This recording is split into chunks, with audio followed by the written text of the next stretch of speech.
Hey guys, it's Kobe with Rural Bible Reviews coming back at you again this week with another Bible review.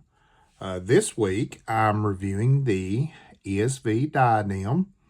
ESV, of course, is the only translation it comes in right now, but this is from Cambridge Bibles. This is the calfskin leather edition, and I've been wanting this Bible since it was first introduced. As you guys know, if you watch the channel, you've seen me review the Pit Minion, the Topaz, the Clarion. So I am a fan of Cambridge Bibles. I don't.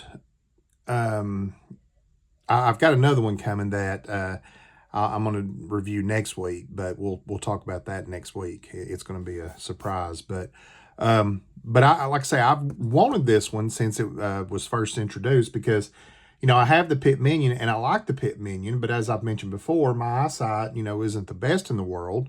So this is just a blown up version of the Pit Minion. But anyway, let's get into it here. It comes in this very nice two-piece box, or not a two-piece box, I'm sorry, clamshell box. And I love this artwork on it here. The crown of thorns, of course that reflects the diadem, but I really think that's well done by Cambridge. Now, I ordered mine off Amazon just because it was the same price as it was basically at Evangelical Bible.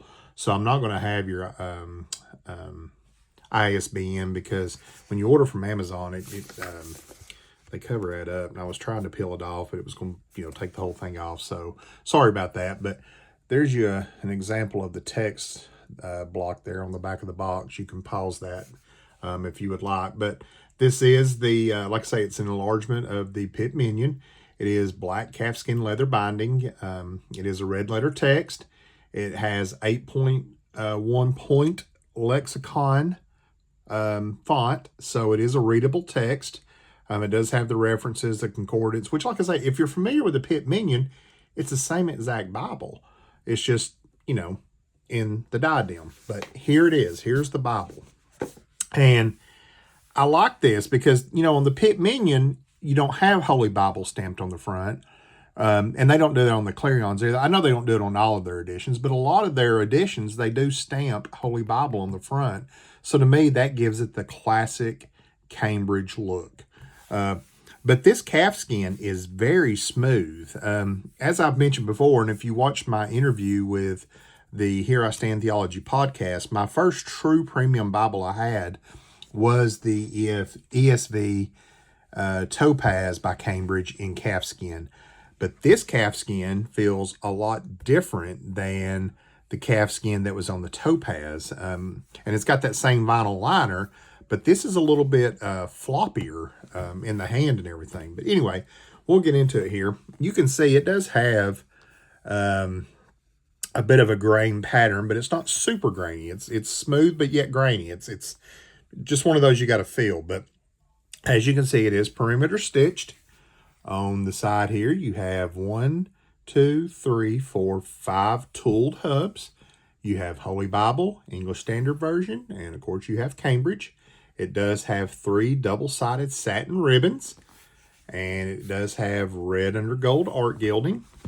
Like I say, you open it up, and it is an edge-line Bible, of course, and it has that vinyl liner, which is fine. I know some people are, they prefer to have a leather liner or whatever. I don't mind these vinyl liners from Cambridge, simply because I think Cambridge does a good job with them. Just my opinion, but anyway. And then, of course, you open it up here, and you have your end sheets. Got your presentation page, and again, what I like about Cambridge and their presentation page here is not glossy. So if you use a gel type pen, you don't have to worry about it smearing or anything being on that glossy paper. Then you have your family record there. You have children. You have marriages. You have more marriages. You have grandchildren. And I think that's it. Yep. And then you have deaths. Then you have one blank page. Now, this is 32 GSM paper. The hardback edition comes with 36 GSM paper. But it's also not rounded. It's square, and it doesn't have the gilding.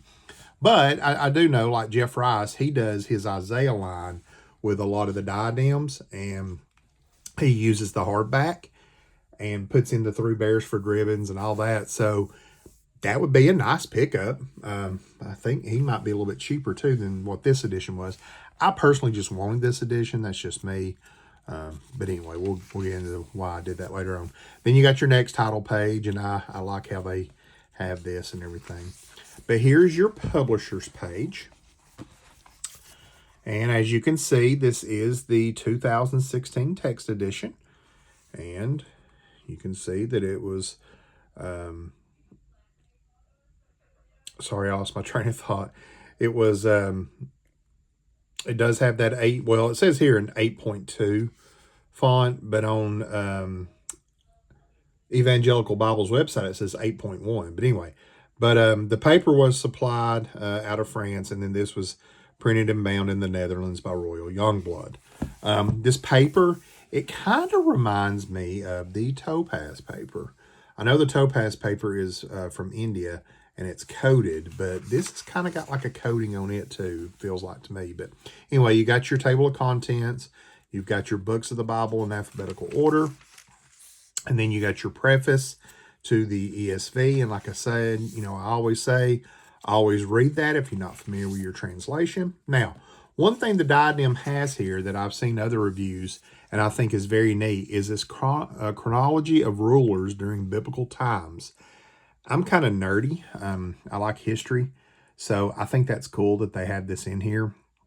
I always like when you get a good study Bible and it's got a timeline at the introduction, and I really like the ones that'll have like the biblical history and then the world history together, you know, because those things happened at the same time. So why not show, you know, the two things together? So, but anyway, but it's got your different rulers and everything. So I think that's a really neat thing that they added in there. You have your table of weights and measures and monetary units in the front. Most Bibles put that in the back, but they've got it in the front. Then you've got the Old Testament. And then you open it up. And look, it's already wanting to lay flat. I mean, it's raising up a little bit, but like I said, I just got this yesterday. So I'm recording this on Saturday. You'll see this on Sunday, but yeah, it's already wanting to, you know, it raises up, like I say, just a little bit, but it wants to lay flat pretty good. So I think over time it'll, excuse me, it'll really, really flatten out there. But as you can see, it is a double column paragraph format. You got your references in the middle, just like the Pitt Minion, and they go over here as well. It's you know, got your footnotes and everything, you know, and of course if the references run out, they'll go over here.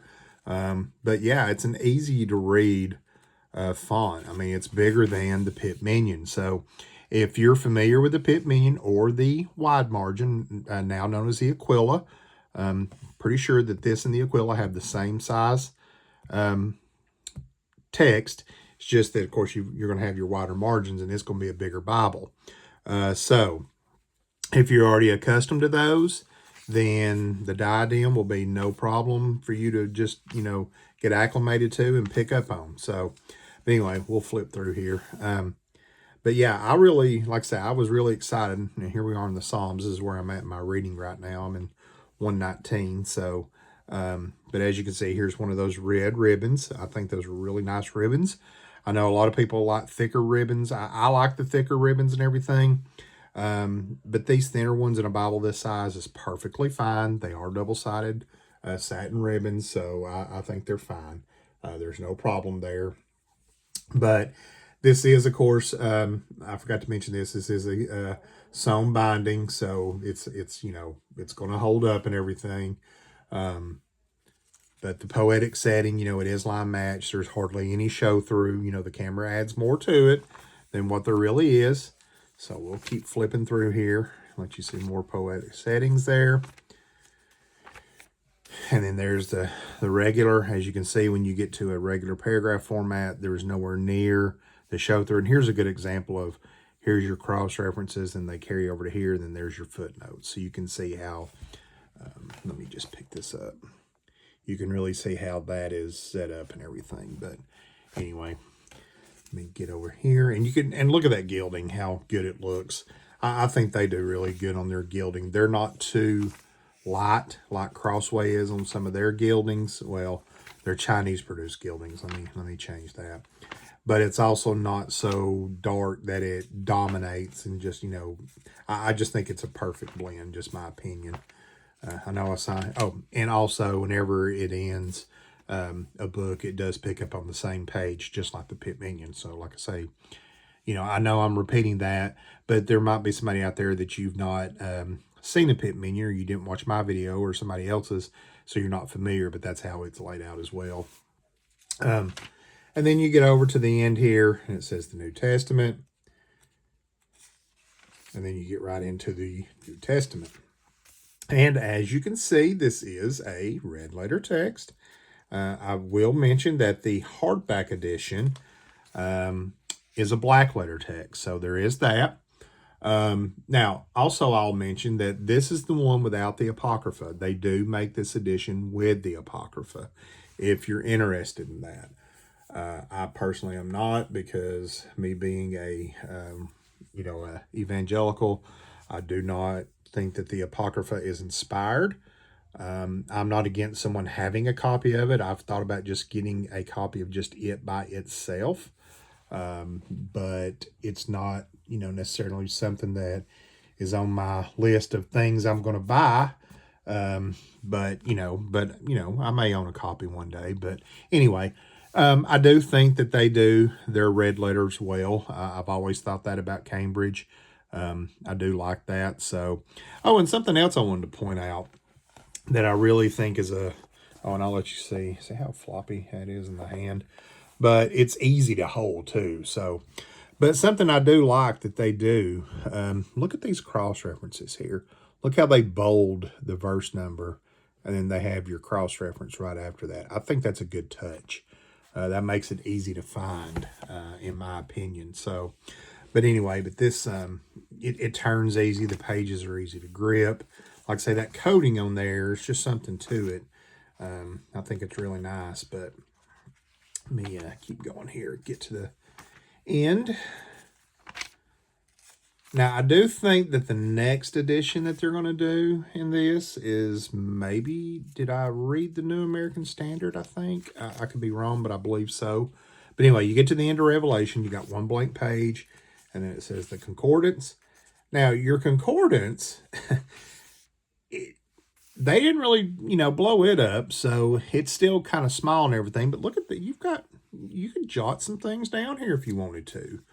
I don't know, if you want to make a note or something in the Concordance, you can. It's not a big deal. But anyway, you've got plenty of room for it. You get to the end of your Concordance here. And then you got the one blank page. And then you got your Cambridge Bible maps. And you've got your map index. And as you guys know, I am a huge fan of Cambridge maps, because look at that, the color of them. I think they're really well done. And it is a glossy type paper, but it's not super glossy. And I think a lot of that too, what makes the difference is the colors that they use on their maps. I've always thought Cambridge does a really, really good job with their maps. But anyway, you get 15 color maps in this. So you've got those. Get to the end here. Get to the end of your maps. That's your last one. And you got your cardstock again. Oh, there you go. Hey, there's your ISBN. In case you need it, I'll let you guys pause that. And then you got your end sheets again. And then there's the back of the Bible. See that grain pattern? You can kind of see it pretty good. It reflects. But like I say, it's smooth but grainy at the same time. It's weird. You just have to hold it yourself. But anyway, I'll leave a link down below to where you can buy this on Evangelical Bible. And as always, my link down below for my Facebook and Instagram will be there. Also, the Buy Me a Coffee, in case you're interested in supporting the channel in any way. You don't have to, don't feel obligated, but if you do so feel led, I greatly appreciate it. It'll go towards buying new Bibles or something else. I had to sell some Bibles to buy this one and the other one I've got coming. So, that I'll do the review on next week. But as always, don't forget to like, comment, and subscribe. I really do appreciate you guys coming here week after week and listening to me ramble about Bibles. But no, in all seriousness, it does mean the world to me, so I appreciate it. But like I say, if you have any questions, drop them down below, or you can reach out to me. And until next time, grace and peace.